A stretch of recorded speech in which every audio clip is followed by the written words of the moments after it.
Gente, vamos lá. Quero começar esse vídeo falando que eu não segui o Jonas de agora, que isso é uma fake news. Que eu comecei a seguir ele antes mesmo dele entrar no reality. Eu conheci ele numa viagem de ano novo, enfim, isso não importa. Fiquei 2 anos em silêncio porque não é porque eu não tinha algo pra falar, e sim porque eu não tinha forças, eu estava quebrada emocionalmente, eu entrei em depressão profunda.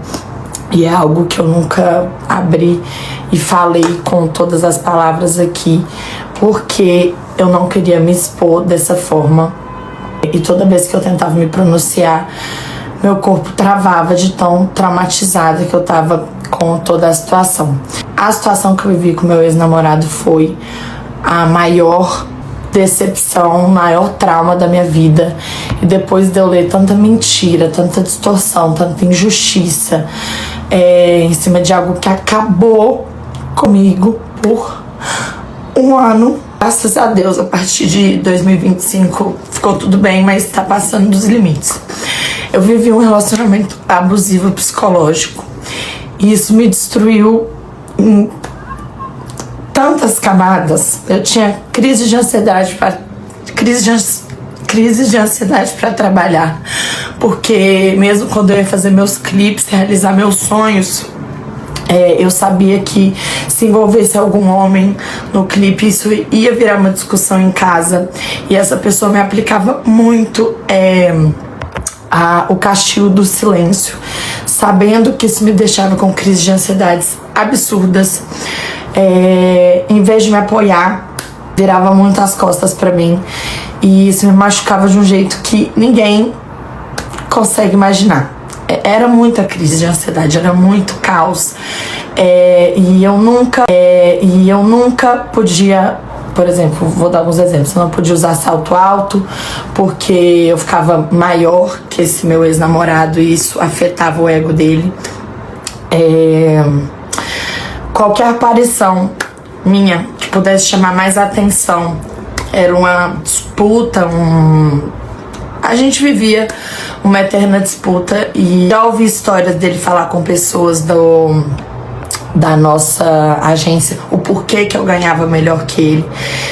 E não era só comigo. Como vocês podem ver aí no programa, ele gosta muito de criticar a aparência de algumas pessoas. E uma dessas pessoas é a atual dele hoje em dia, gente. Eu não tô falando isso por vingança, mas sim porque se criou uma narrativa que não é verdadeira, sabe? E o que mais me feriu disso tudo foi no término. Uma amiga que frequentava a minha casa sempre, eu frequentava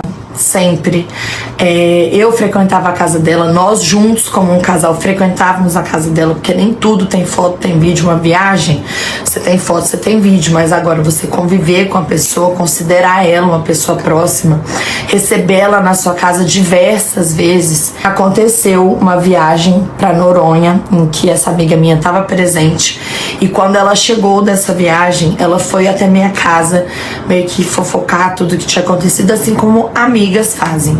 Eu desabafei, chorei no colo dela, e depois fomos numa festa em qual eu me embriaguei, bebi bastante, e eu queria conversar com ele porque eu tava sofrendo muito com toda aquela situação, era uma dependência emocional muito grande, e ela me impediu de falar com ele.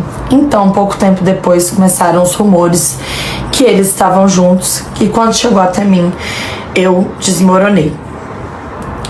Meu corpo não aguentou, eu tive um surto. Eu fiquei internada, fiquei inconsciente por 3 dias.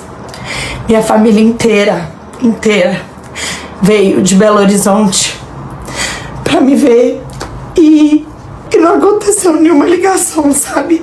Nem pra minha família, eu não tava em condições de atender, mas pra saber se tava tudo bem, sabe? Depois de um relacionamento de 2 anos. E depois disso eu fui diagnosticada com transtorno de estresse pós-traumático. E eu nunca mais fui a mesma Virgínia. Quem já viveu um abuso entende o que é diariamente você tá dependendo do humor do seu parceiro. E quantas vezes eu não pedi pra ele ir pra casa, porque ele ficava muito lá em casa Eu queria meu espaço.